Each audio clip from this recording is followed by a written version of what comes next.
Bom dia, meus irmãos, sejam bem-vindos a mais uma Escola Bíblica Dominical da Igreja Batista em Ceilândia Centro. Graça e paz em nome do nosso Senhor Jesus Cristo. Nós continuaremos hoje o nosso estudo no livro de Isaías, capítulo 14, e hoje a partir do versículo 24, trecho que vai de 24 a 32 do livro de Isaías. Mas antes eu gostaria de orar com os irmãos para que peçamos orientação ao nosso Deus para esse nosso estudo de hoje. Oremos. Senhor nosso Deus, nós te agradecemos pelas bênçãos que Tu nos traz todos os dias. Senhor, te agradecemos pela salvação em Cristo Jesus. E neste momento, Senhor, nós te pedimos a iluminação do Teu Santo Espírito para esse estudo, para que a Tua palavra possa fazer morada nos nossos corações, para que o Espírito Santo ilumine as nossas mentes, Senhor. Esteja conosco, perdoe os nossos pecados. Em nome de Jesus Cristo que te pedimos e te agradecemos. Amém. Então, antes de iniciar o nosso estudo, eu gostaria de ler essa passagem com os irmãos, Isaías capítulo 14, versículos de 24 a 32. Eu lerei na versão nova Almeida atualizada. Leiamos então. O Senhor dos Exércitos jurou dizendo: como pensei, assim será, e como determinei, assim acontecerá. Esmagarei a Síria na minha terra, e nas minhas montanhas a pisarei, para que o seu jugo se afaste de Israel, e a sua carga se desvie dos ombros dele. Esse é o plano que foi elaborado para toda a terra, e esta é a mão que está estendida sobre todas as nações. Pois, se o Senhor dos Exércitos o determinou, quem poderá invalidá-lo? Se a mão dele está estendida, quem a fará voltar atrás? No ano em que Acais morreu, foi pronunciada esta sentença: não se alegrem todos vós da Filístia, por estar quebrada a vara que os feria, porque da raiz da cobra sairá uma víbora, e o seu fruto será uma serpente voadora. Os primogênitos dos pobres serão apacentados, e os necessitados se deitarão em segurança. Porém farei morrer de fome a sua raiz, ó Filístia, e os seus sobreviventes serão mortos. Uive, ó portão, grite, ó cidade. Todos vocês da Filístia tremam de medo, porque do norte vem fumaça, e ninguém há que se afaste das suas fileiras. Que resposta se dará então aos mensageiros daquele povo? O Senhor fundou Sião, e nela os aflitos do seu povo encontram refúgio. Nessa passagem que estudaremos hoje, nós vamos ver as profecias contra os assírios e filisteus. Mas antes eu gostaria de deixar algumas informações iniciais para os irmãos, relembrar algumas outras, né?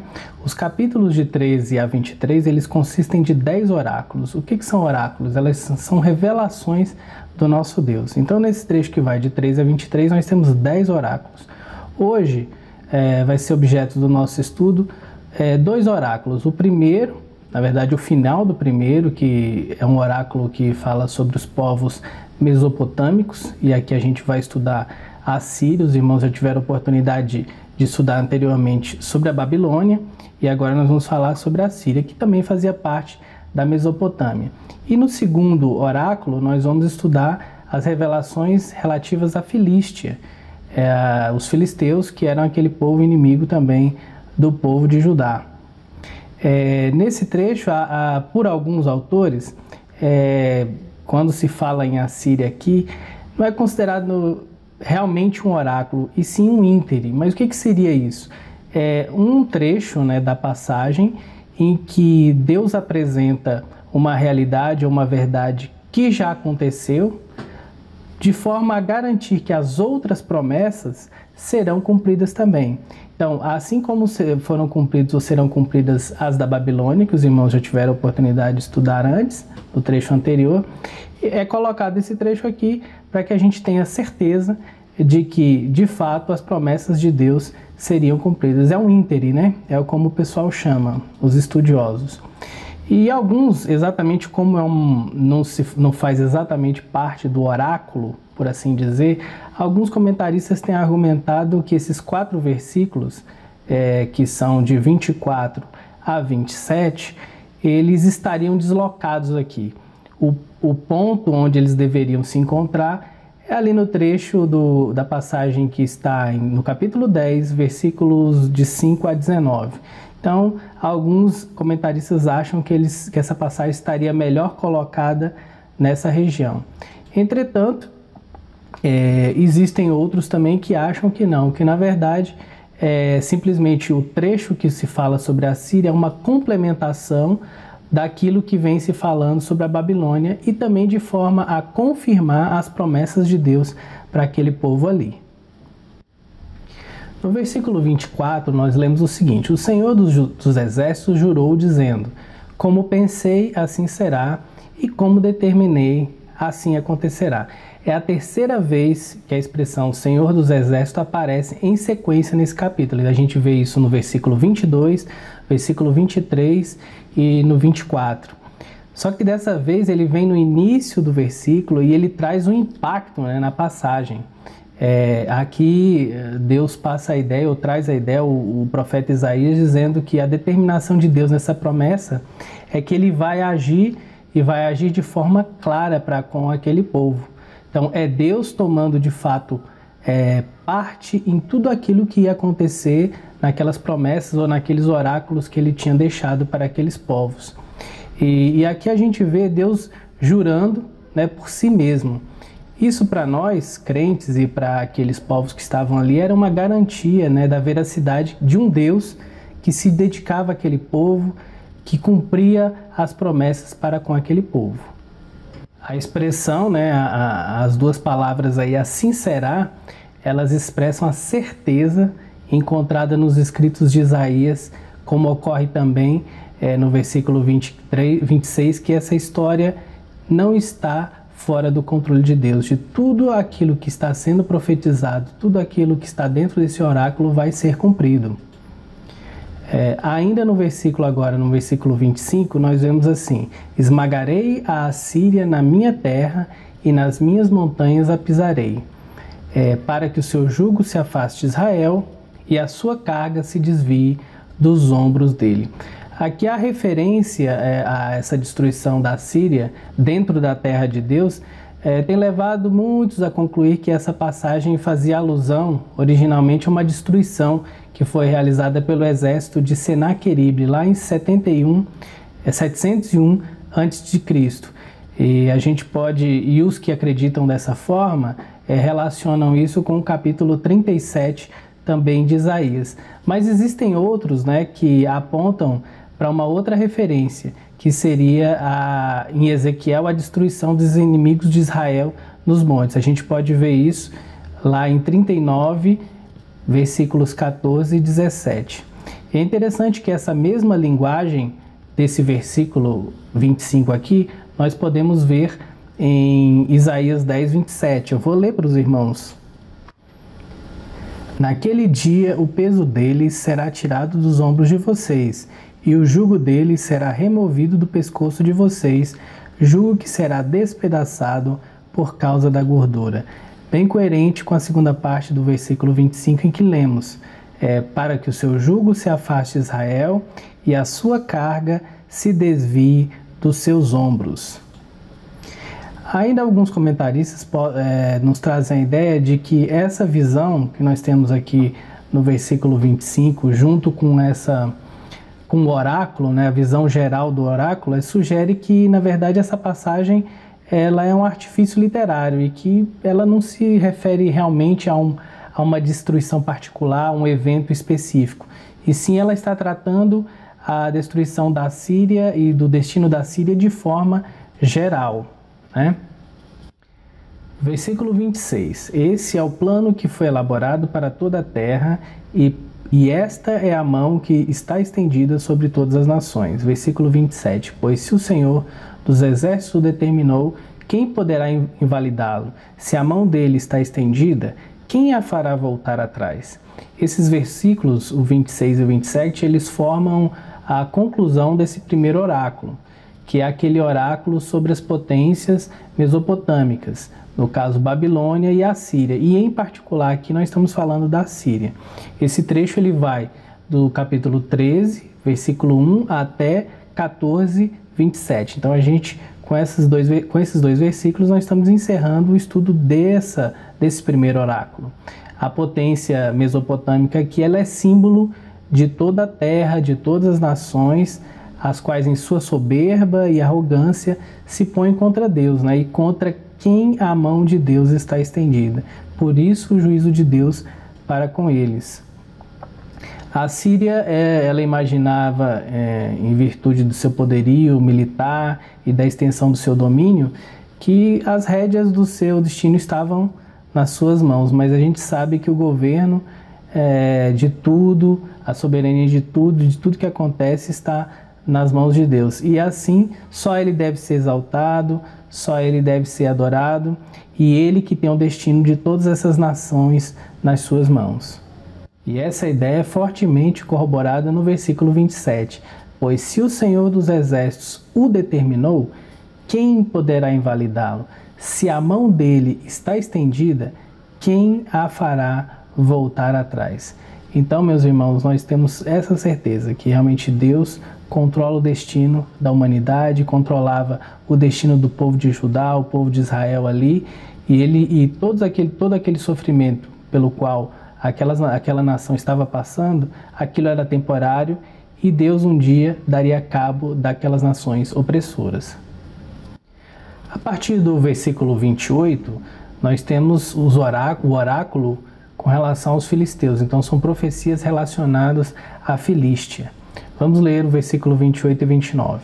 No ano em que o rei Acaz morreu, foi pronunciada esta sentença: não se alegrem todos vocês da Filístia, por estar quebrada a vara que os feria, porque da raiz da cobra sairá uma víbora, e o seu fruto será uma serpente voadora. Com esse oráculo, Isaías começa uma série de juízos contra aquelas nações adjacentes. Os irmãos lembram que nós citamos que são 10 oráculos a partir do capítulo 13.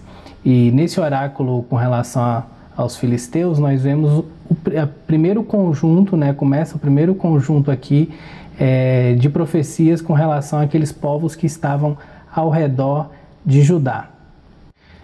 A partir desse versículo 28, nós estamos vendo aqui que o rei Acaz ele morre.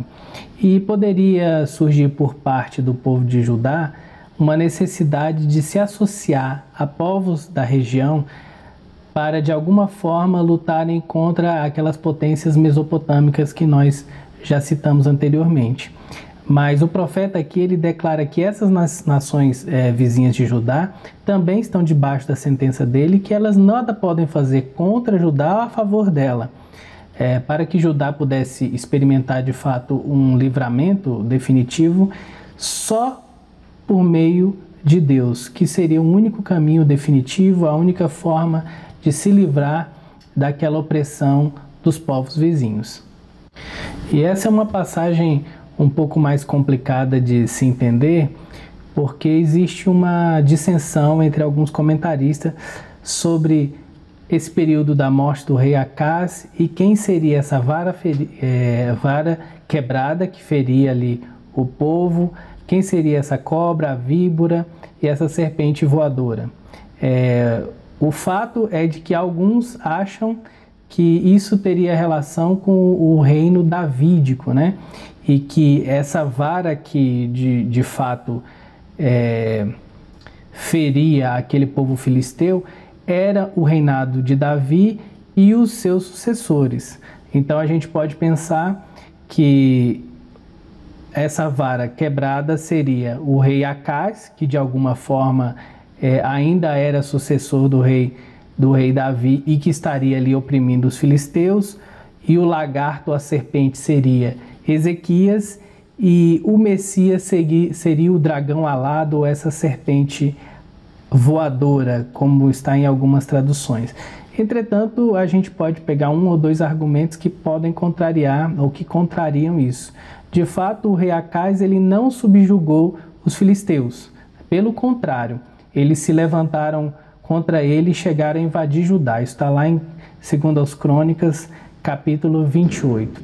E também essa linguagem é muito improvável que Isaías utilizasse uma linguagem com imagens tão desagradáveis para se referir aos reis, né, da dinastia de Davi, né, da descendência de Davi, ou mesmo ao Messias, né? Cristo sendo chamado aqui de dragão ou serpente voadora.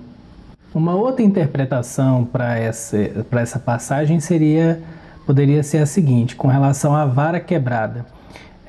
Ela poderia ter relação com o rei Tiglat-Pileser III, que reinou entre 744 ou 745 e 727 a.C., isso com base em alguns assentamentos assírios. Então poderia ser esse rei assírio, que então seria a vara. Então não seria relativo a uma dinastia davídica, e sim a um rei assírio, que então foi a vara que oprimia aqueles filisteus. Alguns também pensam que poderia ser seu sucessor, né, o seu filho, que é Salmaneser V, porque ele estava ali em primeiro lugar na descendência como pretendente do trono. Entretanto, não existe nenhuma informação que diga que ele de fato disciplinou ou oprimiu aquele povo filisteu. Nessa linha, então, a cobra citada aqui poderia ser o rei Sargão II, que reinou entre 722 a.C. a 705 a.C. A víbora, então, seria Senaqueribe, que reinou de 705 a.C. a 681 a.C. E a serpente voadora poderia ser Esar-Adon, que reinou entre 681 a.C. a 669 a.C. No versículo 30, nós lemos: os primogênitos dos pobres serão apacentados, e os necessitados se deitarão em segurança.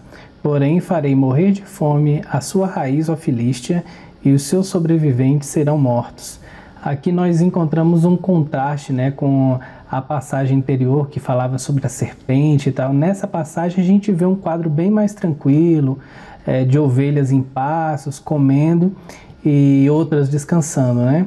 Aqui temos a figura dos pobres, e aqui é falar dos primogênitos dos pobres serão apacentados. O que seria essa expressão? O que se pode pensar que seriam os mais pobres de Judá. É um superlativo, né? O primogênito dos pobres, ou seja, aqueles que seriam os mais pobres.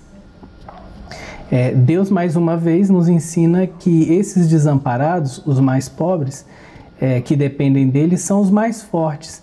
São mais fortes do que aqueles poderosos que recuam ou decidem não depender da vontade de Deus. Por isso, eles serão abençoados e estarão debaixo da proteção do nosso Deus. Entretanto, na segunda parte do versículo 30, nós vemos uma promessa muito forte do nosso Deus.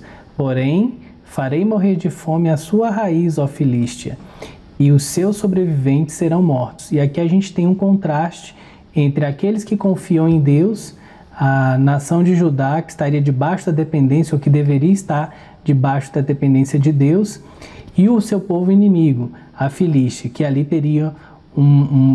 tem uma promessa de destruição e de sofrimento debaixo da mão poderosa do Senhor dos Exércitos.